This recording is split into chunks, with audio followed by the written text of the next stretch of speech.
Speaker साहब, मैं आपके ज़रिए जो 2021 और 22 का जो बजट हुआ और जिसके ऊपर आज डिमांड्स पर आपने मुझको मौका दिया, मैं आपके ज़रिए जो आज के डिमांड्स है हाउसिंग, SC, ST, BC और BC minority welfare, women children welfare, revenue excise, commercial tax, transport, home affairs, agriculture, animal husbandry, civil supply.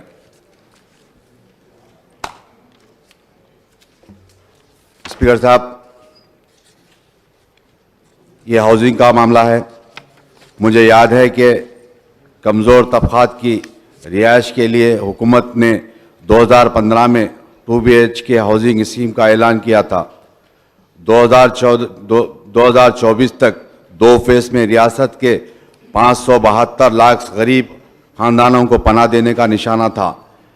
अक्टूबर 2015 में फर्स्ट फेज़ में रियासत के 33 ज़िलों में तकरीबन 272 लाख यूनिट्स को बनाए जाने की कीमत 22,000 करोड़ है। हैदराबाद के 111 मुकामात पर जिसकी लागत 9,714 करोड़ रुपए की कीमत से तामीर किया जा रहा है। KTR साहब ने अगस्त 2020 में ऐलान किया था कि दिसंबर 2020 तक 85,000 मकानात को मुकम्मल करेंगे, गरीब आवाम को हवाले करने का ऐलान किया था। मैं हाउसिंग मिनिस्टर साहब से जानना चाहता हूं कि 2 BHK मकानात जो कंप्लीट हो चुके जे ज़ेर तामीर है, जो डिटेल हाउस को बताए।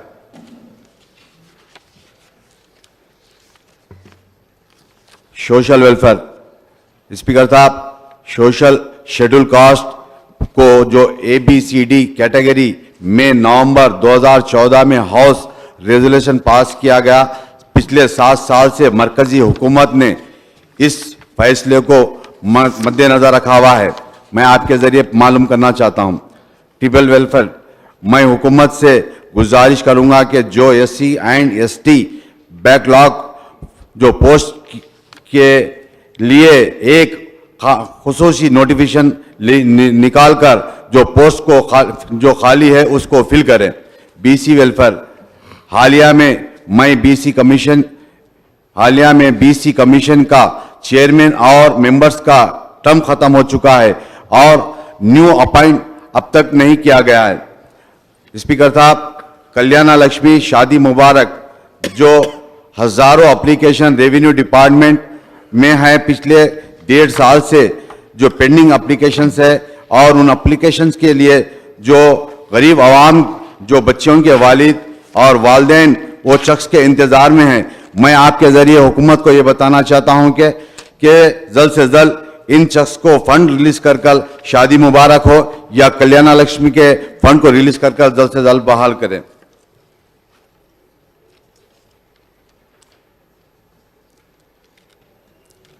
स्पीकर साहब, माइनॉरिटी वेलफेयर में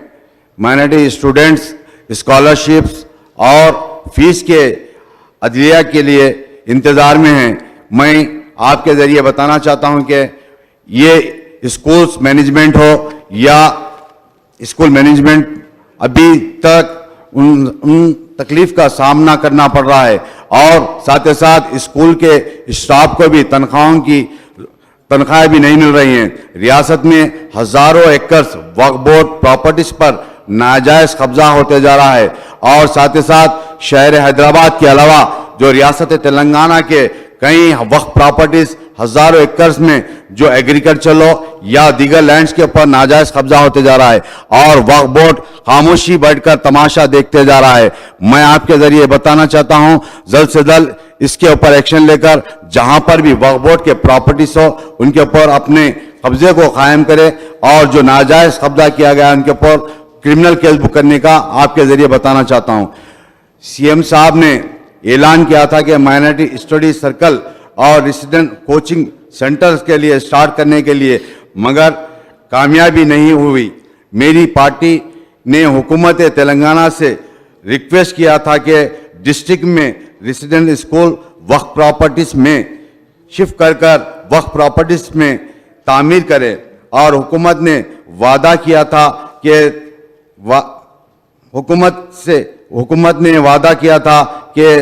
जो गरीब ठेला बंडी और हॉकर्स को 0 इंटरेस्ट पर लोन देने के लिए अभी तक वो भी वादा पूरा ना हो सका।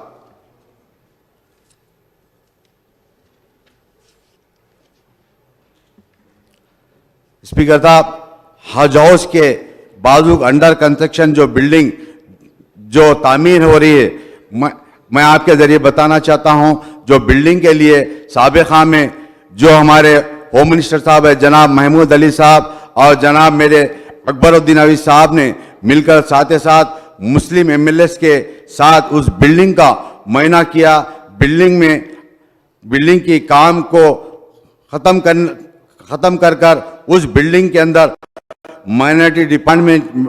डिपार्टमेंट के तमाम ऑफिसेस को शिफ्ट करने के लिए मेरी पार्टी ने हुकूमत से गुजारिश की थी। मेरी जमात ने हुकूमत से गुजारिश की थी कि परमानेंट बिल्डिंग बनाकर रेसिडेंट स्कूल्स और वक्फ प्रॉपर्टीज़ के जहां पर भी तामीर करें, उन नॉमिनल रेंट लेकर वक्फ बोर्ड के इस लैंड के ऊपर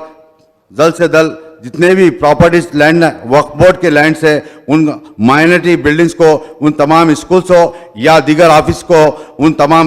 नॉमिनल रेंट लेकर इस बिल्डिंग के अंदर शिफ्ट करने के लिए मेरी जमात की तरफ से गुजारिश किए थे। मैं आपके ज़रिए बताना चाहता हूँ, पिछले 7-8 महीने से इमाम हो या मसाजिद के मौज़िन हो, उन तमाम को हुकूमत की जानिब, वक्फ बोर्ड की जानिब से उनको तनख्वाहें नहीं दी जा रही है। मैं आपके ज़रिए हुकूमत से गुजारिश करूंगा कि जल्द से जल्द वक्फ बोर्ड को फ़ंड रिलीज़ कर इमामों के लिए और मौज़िनों के लिए और उनके तनख्वाहों का इंतजाम करें। स्पीकर साहब, अनीसुल गुरबा जो मेरी पार्टी के फ्लोर लीडर है जनाब अकबरुद्दीन अवैसी साहब ने हुकूमत से नुमाइंदगी कर PWD ऑफिस की लैंड अनीसुल गुरबा के लिए अलॉट किया गया था और जिसके बाद भी 2017 में हमारे CM साहब ने उस बिल्डिंग का संग बुनियाद रखे थे, जिसकी लागत 20 करोड़ की लागत से थी, मगर चंद महीनों से उस बिल्डिंग का काम स्लो चल रहा है। मैं आपके ज़रिए बताना चाहता हूं माइनॉरिटी मिनिस्टर साहब को उस बिल्डिंग को जल्द से जल्द तामीर कर उस बिल्डिंग के अंदर फिर से अनीसुल गुरबा को शिफ्ट करने के लिए बताना चाहता हूं। मैं आपके ज़रिए बताना चाहता हूं, CM साहब ने ऐलान किया था, जैसा कि वादा किया था कि जो मजहबी मकामात है, जैसा कि हमारे दरगाह हैं, जैसा कि जहांगीर पीरों की दरगाह और बड़े पार्क की दरगाह, और जिस तरीके से वरंगल में जो दरगाह है जान पाक की दरगाह और निज़ामाबाद की बड़े पार्क की दरगाह, हुसैन शाह अली दरगाह, इन दरगाहों को जो आते हैं ज़ायरीन, उनके इंतजामात के लिए वहाँ पर इंतजामात के लिए गुजारिश की थी, मगर वो भी आज तक अधूरा रह चुका है। मैं आपके ज़रिए बताना चाहता हूँ, रेवेन्यू के ताल्लुक़ से, रेवेन्यू रजिस्ट्रेशन के ताल्लुक़ से मेरी पार्टी ने नया रेवेन्यू जो एक्ट लाया, उस एक्ट के पूरी सपोर्ट करें। मैं आपके ज़रिए बताना चाहता हूँ कि जो मेरी पार्टी के फ्लोर लीडर जनाब अकबरुद्दीन साहब ने CM साहब से बताया था कि जितने भी नोटराइज डॉक्यूमेंट्स है, उन नोटराइज डॉक्यूमेंट को कम से कम नॉमिनल रेट लेकर इन रजिस्ट्रेशन कराने के लिए मेरी जमात के फ्लोर लीडर ने जनाब अकबरुद्दीन साहब ने गुजारिश करे थे और साथ ही साथ 58-59 जो के लिए भी बताए थे। हैदराबाद के अंदर, हैदराबाद हो या सिकंदराबाद हो, जहां पर भी लैंड के रजिस्ट्रेशन में बहुत इजाफा हो चुका है। न्यू सब रजिस्ट्रेशन ऑफिस और बनाने की ज़रूरत है। और मैं आपके ज़रिए बताना चाहता हूं, जो CM साहब को हमारे फ्लोर लीडर साहब ने जो बताए थे, जो बंदलागुड़े के अंदर न्यू रजिस्ट्रेशन ऑफिस बनाने के लिए, मगर वो अब तक अधूरा रह चुका है। मैं आपके ज़रिए बताना चाहता हूं कि जो कमर्शियल टैक्स है, पेट्रोलियम प्रोडक्ट्स हो या जैसा कि गैस हो या दीगर चीज़ों के लिए वैट कलेक्शन में 98,000.8 का जो करोड़ की वो होती जा रही है। हालिया में तेलंगाना मिनिस्टर सेंट्रल हुकूमत से बताया गया था कि पेट्रोलियम की कीमत को इजाफा और उसकी इजाफा में कम करने के लिए डिमांड किया गया था। और दूसरी तरफ बीजेपी मिनिस्टर ने और कई लीडर्स ने रियासत के हुकूमत के स्टेट वैट को कम करने के लिए डिमांड किया था। मैं आपके जरिए बताना चाहता हूं, ये बीजेपी टीआरएस की भोला भाली वजह से गरीब आवाम परेशानी का सामना करना पड़ रहा है। मैं आपके जरिए बताना चाहता हूं, जैसे कि आज हालात ये बनते गए, आज देखिए मिडिल क्लास के फैमिलीज का हाल ये हो चुका है, बीपीएल फैमिली से ज़्यादा वो गरीब होते जा रहे हैं।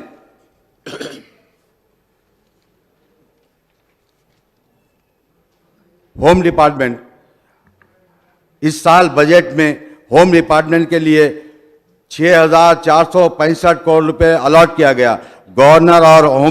गवर्नर और हमारे फाइनेंस मिनिस्टर साहब ने बजट में स्पीच में बोले थे कि रियासत में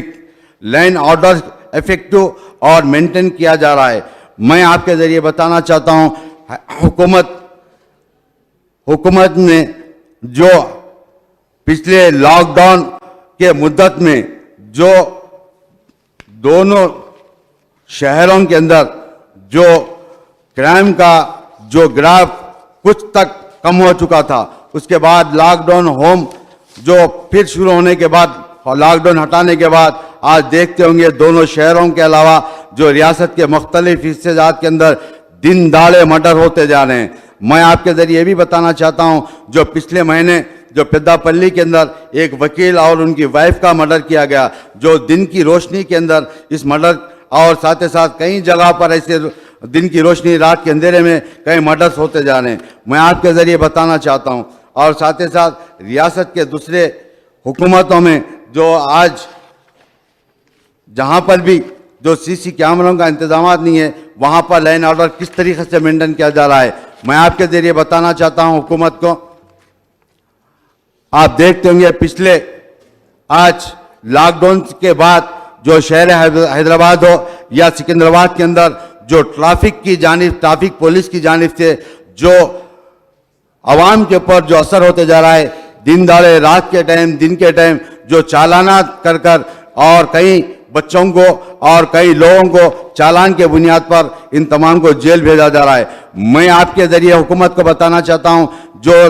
ट्रैफिक की वजह से जो ट्रैफिक के जो अहदेदार है उनकी वजह से जो आज गरीब आवाम को मुश्किलात का सामना करना पड़ रहा है, मैं आपके जरिए बताना चाहता हूं। और आपने मुझको जो मौका दिया, मैं आपकी तरफ से शुक्रिया अदा करता हूं। शुक्रिया।